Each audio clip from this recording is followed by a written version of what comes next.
ஓம் சாய்ராம். ஓம் சாய்ராம். ஓம் சாய்ராம். அத்தியாயம் 8.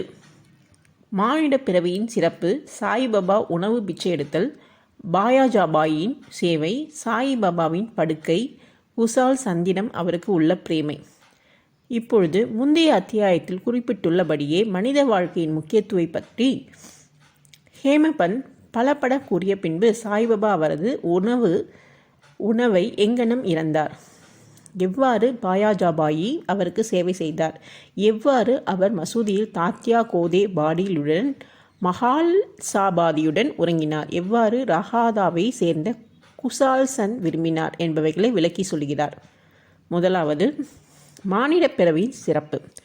இவ்வியத்தகு பிரபஞ்சத்தில் கடவுள் பல கோடிக்கணக்கான இந்து சாஸ்திர கணக்குப்படி 84 லட்சம் ஜந்துக்கள், மோட்சம், நரகம், நிலம், கடல், வானம், இடைப்பகுதிகள் ஆகியவைகளை ஆக்கிரமித்து கொண்டிருக்கும் ஜந்துக்களை அல்லது ஜீவராசிகளை உற்பத்தி மனிதர்கள், மிருகங்கள், பூச்சிகள், தேவர்கள், உபதேவதைகள் உள்பட செய்திருக்கிறார்.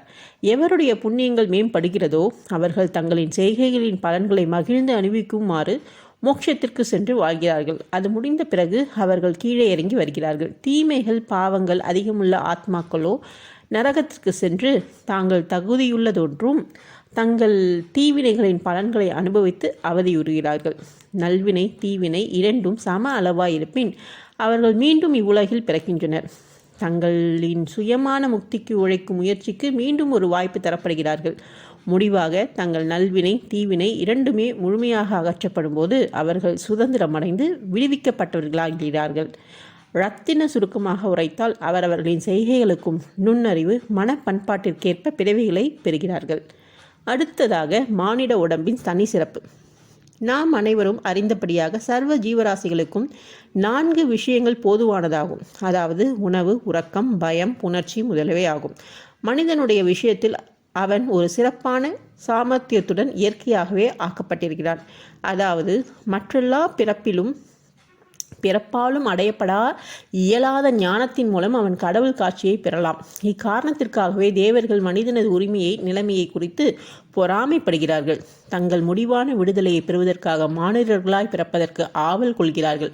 கேவலமான அழுக்கு, சளி, கோழை, அசுத்தம் இவைகளால் நிரம்பியதும் தேய்வு, நோய், மரணம் ஆகியவற்றை காரணமாய் உள்ளதுமான இம்மனித உடம்பை விட கேவலமானது எதுவும் இல்லை என்று சிலர் கூறுகின்றனர். இது ஓரளவிற்கு உண்மை என்பதில் ஐயமில்லை. இவ்வாறான குற்றங்குறைகள் இருப்பினும் இம்மனித உடம்பின் சிறப்பான மதிப்பு யாதெனில், ஞானத்தை அடைய மனிதனுக்கு ஆற்றல் இருக்கிறது என்பதேயாம். மனித உடம்பினால் மட்டுமே அல்லது அதன் பொருட்டே அழியக்கூடிய நிலையில்லாத உடம்பின் தன்மையை பற்றியும் இவ்வுலகத்தை பற்றியும் புலன் இன்பங்களுக்கு ஒரு வெறுப்பையும் நித்திய அனித்திய வஸ்துக்களை வகுத்தறியும் விவேகத்தையும் இங்கனமாக அதன் மூலம் கடவுளின் காட்சியையும் ஒருவன் எய்த இயலுகிறது. அதன் அசுத்த தன்மைக்காக நாம் உடம்பை புறக்கணித்தோமானால் கடவுள் காட்சியை பெறும் வாய்ப்பை இழக்கிறோம். அதையே சீராட்டி புலன் இன்பங்களின் பின்னால் ஓடுவோமானால் அது விலை மதிப்பற்றதாகையால் நாம் நரக்கிடை வீழ்வோம். எனவே நாம் பின்பற்ற வேண்டிய ஒழுங்கான நெறிமுறையானது பின்வருமாறு: உடம்பை புறக்கணிக்கவோ விரும்பி செல்லமாக பராமரிக்கவோ கூடாது, ஆனால் முறையாக பராமரிக்க வேண்டும். குதிரையில் சவாரி செய்யும் ஒரு வழிப்பயணி தான் போகும் இடத்தை அடைந்து வீடு திரும்பும் வரைக்கும் தனது குதிரையை எவ்வாறு பராமரிக்கிறானோ அதையொப்ப இவ்வுடம்பை பராமரிக்க வேண்டும். இவ்வுடம்பு இவ்விதமாக எப்போதும் வாழ்க்கையின் உயர் நோக்கமான கடவுள் காட்சி அல்லது ஆத்மானுபூதி அடையவே உபயோகப்படுத்த வேண்டும். பல்வேறு ஜீவராசிகளையும் கடவுள் படைத்தார். எனினும் அவைகளில் எதுவும் அவர் தம் வேலையை அறிந்து பாராட்ட இயலாதனால் அவர் திருப்தி அடையவில்லை. எனவே அவர் ஒரு சிறப்பான சாமர்த்தியமுள்ள ஜந்துவாக மனிதனை படைக்க வேண்டியதாயிற்று. ஞானம் என்னும் சிறந்த வரத்தையும் அளித்தார். அவரின் லீலையும் அற்புதமான வேலையும் சாதுர்த்தியத்தையும் மனிதன் பாராட்ட என்றபோது அவர் பெரிதும் மகிழ்ந்து திருப்தி அடைந்தார். பாகவதம் 11:9-28 காண்க. இம்மானிட தேகம் எடுத்தது உண்மையிலே நல்ல அதிர்ஷ்டமாகும். அந்தனர் குலத்தில் உதிப்பது அதை காட்டிலும் நற்பேருடையது. அதை காட்டிலும் மிகச்சிறப்பான அதிர்ஷ்டமானது சாய்பாபாவின் பாதங்களில் தஞ்சம் அடைந்து சரணாகதி அடையும் வாய்ப்பை பெற்றதேயாகும். அடுத்ததாக, மனிதனின் முயற்சி. மனித வாழ்க்கை எவ்வளவு அருமையானதென்று உணர்ந்து மரணம் உறுதி என்று அறிந்து அது எத்தருணத்திலும் நம்மை பற்றும் என்று அறிந்து நமது வாழ்க்கையின் குறிக்கோளை எய்த நாம் எப்போதும் விழிப்பாய் இருக்க வேண்டும். சிறிதளவும் காலம் தாழ்த்தக்கூடாது. ஆகையால் நமது குறிக்கோளை அடைய கூடியவரை விரைவாக செயல்பட வேண்டும். அதாவது மனைவியை இழந்தவன் மறுமணம் புரிந்து கொண்டுள்ள மிகுதியான அக்கறை போன்றும், காணாமற் போன தன் மகனை அரசன் சல்லடை போட்டு தேடுவதை போன்றும் இருக்க வேண்டும். எனவே நமது இலக்கை எய்த நம்மிடத்தில் உள்ள எல்லா ஊக்கத்துடனும் வேகத்துடனும் நாம் பாடுபட வேண்டும். அதாவது தன்னை உணர்தல். நமது சோம்பேறித்தனத்தை அகற்றிவிட்டு தூக்கத்தை கலைந்து அல்லும் பகலும் நாம் ஆத்ம தியானம் செய்தல் வேண்டும். இது செய்ய நாம் தவறுமே ஆனால் நம்மை நாமே மிருக நிலைக்கு தாழ்த்தி கொண்டவர்களாவோம். எவ்வாறு செல்வது? கடவுள் காட்சியை தாமே எய்திய தகமையுள்ள ஞானி அல்லது முனிவர், சத்குரு ஆகிய இவர்களை அணுகுவதே நமது குறிக்கோளை அடைய மிகச்சிறந்த பயன் அளிக்கக்கூடியதும் துரிதமுமான வழியாகும். மத பிரசங்கங்களை கேட்டும் மத நூல்களை கற்றும் அடைய முடியாதவைகளை மதிப்பு மிக்க ஆத்மாக்களின் கூட்டுறவால் பெறலாம். சூரியன் மட்டுமே கொடுக்கும் ஒளியை மற்றெல்லா நட்சத்திரங்களும் சேர்ந்தால் கொடுக்க இயலாததை போன்றும், புனித நூல்கள் அனைத்தும் மத பிரசங்கங்கள் அனைத்தும் சேர்ந்து கொடுக்க இயலாத ஆத்ம விவேகத்தை சத்குரு நமக்கு அளிக்கிறார். அவரின் அசைவுகளும் சாதாரண பேச்சும் நமக்கு மௌன உபதேசத்தை நல்கிறது. மன்னித்தல், அடக்கமுடைமை, அவாவின்மை, தர்மம், உதார குணம், மனம், மெய் இவற்றின் கட்டுப்பாடு, அகங்காரமற்ற தன்மை முதலிய நற்பண்புகளையெல்லாம் அத்தகைய நுகூய புனிதமான கூட்டுறவால் பயிற்சி பட்டதால் அடியவர்களால் அவைகள் அனுசரிக்கப்படுகின்றன. இது அவர்களின் மனத்தை ஒளிப்படுத்தி அவர்களை ஆத்மீக துறையில் உயர்த்துகிறது. சாய்பாபா அத்தகைய ஞானி அல்லது சத்குரு ஆவார்.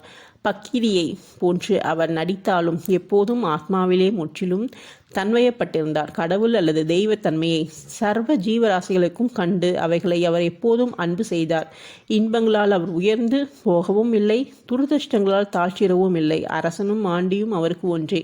எவருடைய கடைக்கண் பார்வை பிச்சைக்காரனையும் அரசனாக வல்லதோ அவர் ஷீரடியில் வீட்டுக்கு வீடு சென்று உணவை யாசிப்பது வழக்கம். அதை அவர் எப்படி செய்தார் என்பதை தற்போது கவனிப்போம். பாபா உணவை இரத்தல். பாபா எந்த ஷீரடி மக்களின் வீடுகள் முன்னர் ஒரு பிச்சைக்காரனை போல் நின்று, ஓ லாசி, ஒரு ரொட்டி துண்டி கொடு என்று கூவி அப்பிச்சையை ஏற்க தம் திருக்கரங்களை நீட்டி அருளினாரோ அவர்கள் ஆசீர்வதிக்கப்பட்டவர்கள். ஒரு கையில் தகர குவளையும் ஜோலி என்ற சதுர துண்டும் அவர் வைத்திருந்தார். அவர் தினந்தோறும் சில குறிப்பிட்ட வீடுகளுக்கு சென்றார். ஒரு வீட்டிலிருந்து மற்றொரு வீட்டிற்கு சென்றார். குழம்பு பொருளான சூப்பு, காய்கறிகள், பால், மோர் முதலியன தகர குவளையிலும், சோறு, ரொட்டி முதலிய திட பொருள்கள் தூண்டிலும் வாங்கி கொண்டார். பாபாவுக்கு தம் நாவு மேல் கட்டுப்பாடு உண்டாதலால் அது சுவை அறிவதில்லை. எனவே பல்வேறு பொருள்களையும் ஒன்று கூட்டி ருசியை எங்கெனும் அவர் பொருட்படுத்த முடியும். தூண்டிலும் தகர துவலையிலும் கொண்டு வரப்பட்ட எல்லா உணவுப் பொருள்களும் ஒன்று கலக்கப்பட்டு பாபாவால் அவர் மனம் நிறைவெய்தும் வண்ணம் பகிர்ந்து உட்கொள்ளப்பட்டது. சில குறிப்பிடப்பட்ட பதார்த்தங்கள் சுவையானவையாகவே மாறாகவோ இருப்பின் பாபா தமது நாக்கு முழுவதும் சுவை உணர்வையே இழந்துவிட்டதைப் போல கவனிப்பதே இல்லை. பாபா மதியம் வரை பிச்சை எடுத்தார். ஆனால் பிச்சை எடுப்பது மிகவும் நியதி இல்லாதிருந்தது. சில நாட்கள் சில சுற்றுக்களை சென்றார். சில நாட்களில் பகல் 12 மணி வரையும் எடுத்தார். இவ்வாறு சேர்க்கப்பட்ட உணவு ஒரு சட்டியில் கொட்டப்பட்டது. நாய்களும் காக்கைகளும் பூனைகளும் அதிலிருந்து தாராளமாக சாப்பிட்டன. பாபா அவைகளை விரட்டியதே இல்லை. மசூதியை பெருக்கிய பெண்மணி 10 அல்லது 12 ரொட்டி துண்டுகளை தன் வீட்டிற்கு எடுத்து சென்றாள். அவள் அங்கனம் செய்வதை யாரும் தடை செய்யவில்லை. கனவில் கூட பூனைகளையும் நாய்களையும் கடுஞ்சொற்களாலோ ஜாடைகளாலோ விரட்டி அறியாத அவர் எங்கனம் ஏழ்மையான திக்கற்ற மக்களுக்கு உணவை மறுக்க இயலும். அத்தகைய உயர் குணமுடையவரின் வாழ்க்கை உண்மையிலே ஆசைகள் நிரம்ப பெற்றதாகும். ஷீரடி மக்கள் அவரை ஆரம்ப காலத்தில் ஒரு கேன பக்கிரியாக கருதினர். இப்பெயராலேயே அவர் அறியப்பட்டார். இறந்த பெர்ச்சியான சில ரொட்டி துண்டுகளை உண்டு வாழ்ந்த அவர் எங்கனம் மதிக்கப்பட்டு மரியாதை செய்யப்பட முடியும்? ஆனால் இந்த பக்கிரியோ உள்ளத்திலும் கையிலும் மிகவும் தாராளமானவராகவும் அபாவற்றவராகவும் தர்ம சிந்தனை உடையவராகவும் இருந்தார். ஸ்திரமில்லாதவராயும் இருப்பு கொள்ளாதவராயும் புறத்தில் தோன்றினாலும் அகத்தில் உறுதியுள்ளவராய் நிதானமாய் உள்ளவராயும் இருந்தார். அவருடைய வழியோ அறிவு கெட்டாதது. எனினும் அச்சிறு காமத்தில் கூட அன்பும் ஆசீர்வாதமும் உள்ள சிலர் பாபாவை பரமாத்மா என்றே உணர்ந்து மதித்தனர். அப்படிப்பட்ட ஒரு நிகழ்ச்சி கீழே தரப்பட்டுள்ளது. அடுத்ததாக பாயாஜாபாயின் உன்னத சேவை. தாத்தியே கோதே பாடிலின் தாயார் பாயாஜாபாய் ஆவார். அவர் தினந்தோறும் மதியம் ரொட்டியும் காய்கறிகளும் அடங்கிய கூடையை தன் தலையில் வைத்து கொண்டு காடுகளுக்கு போவது வழக்கம்.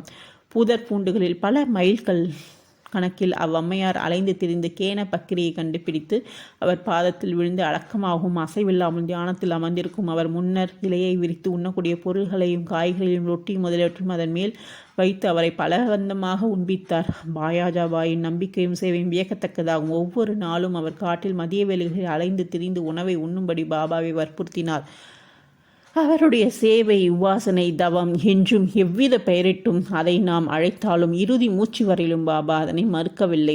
அவர் செய்த சேவையை முழுமையும் ஞாபகத்தில் கொண்ட பாபா அவரது மகனுக்கு அபாரமான அளவிற்கு உதவி செய்தார்.